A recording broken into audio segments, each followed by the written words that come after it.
नमस्ते दोस्तों, स्वागत है आपका मेरे चैनल में। अगर आपको कहानी पसंद आती है तो वीडियो को लाइक और चैनल को सब्सक्राइब करना ना भूलें। आज की कहानी है सुंदर दुल्हन का सच आया जब सामने। एक परिवार में एक बेटा था, नाम हिमेश था। वह हमेशा से ही शर्मीले स्वभाव का था। इस कारण कभी वह लड़कियों से भी बात नहीं कर पाता था। लेकिन वह यह भी सोचता था कि मेरे लिए भी कोई बनी होगी जो मेरी ज़िंदगी में आएगी और मेरी बात सुनेगी। मैं उसी के इंतज़ार में था। लेकिन आजकल दिल या मन साफ हो, उससे कोई फर्क नहीं पड़ता। आप दिखते कैसे हैं या आपके पास कितना धन है, सब कुछ उस पर ही निर्भर होता है। और उसके पास दोनों ही नहीं थे। ना ही मैं दिखने में इतना अच्छा था और ना ही मेरे पास पैसे थे। मेरा रंग साफ नहीं था। वह यही सोचता था कि वह एक मिडिल क्लास फैमिली से है।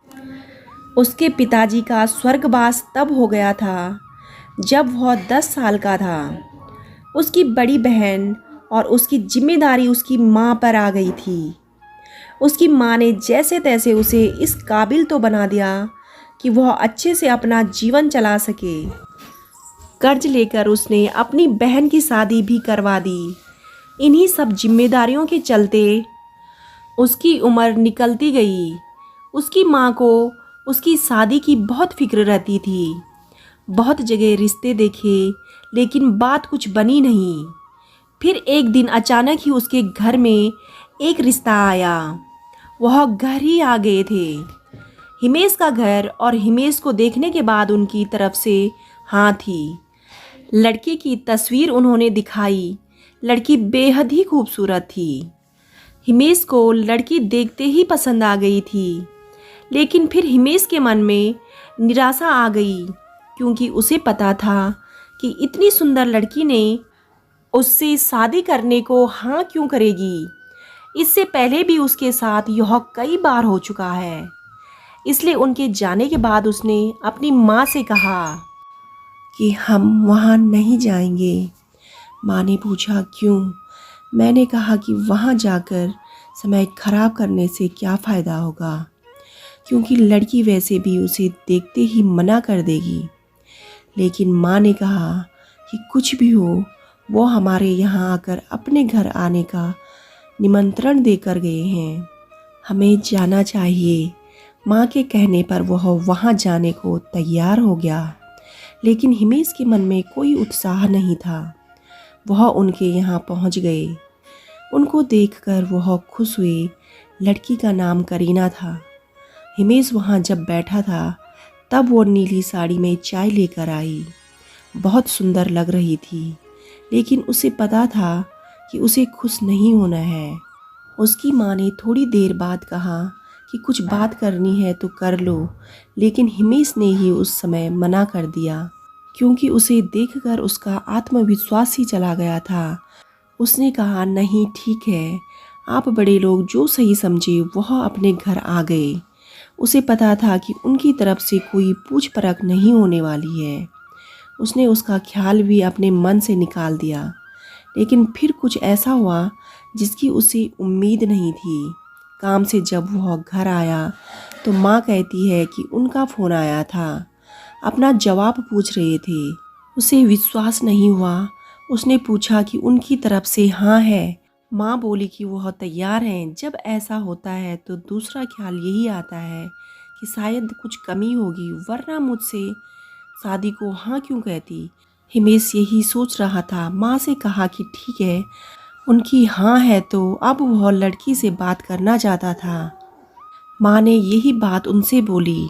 उन्होंने कहा कि अभी उनके घर में कुछ दिनों तक घर ठीक करने का काम चल रहा है, इसलिए आप फ़ोन पर बात करवा दीजिए। उसका नंबर अब हिमेश के पास आ गया था। उसने रात उसे फ़ोन किया। उधर से हेलो बोला गया। पहली बार हिमेश किसी लड़की से बात कर रहा था, वह भी इतनी सुंदर। हिमेश ने सबसे पहले एक ही सवाल पूछा कि आप मुझसे शादी करने को कैसे तैयार हो गई। वह कुछ देर चुप रही। कहा कि क्यों, आप ऐसा क्यों बोल रहे हैं। उसने कहा कि मैं आपके मुकाबले कहाँ टिकता हूँ। वह बोली कि मेरे लिए बाहर से ज़्यादा भीतर की सुंदरता ज़रूरी मायने रखती है। करीना ने कहा कि आपके और मेरे विचार तो मिलते हैं। वह बोली कि आप भी इसी बात को मानने वाले हैं। उसने बोला हाँ, बस उस दिन से ही मैं हवा में उड़ने लगा। प्यार में कैसा होता है यह आज तक मैंने सिर्फ सुना ही था, लेकिन जब सच में मुझे प्यार हुआ तो मुझे पता चला कि प्यार एक अद्भुत एहसास है। हिमेश ने कहा उसे सबसे ज़्यादा उसकी आवाज़ से प्यार हो गया। वह लोग सिर्फ शाम को ही बात किया करते थे, वह भी सिर्फ 10:30 बजे तक।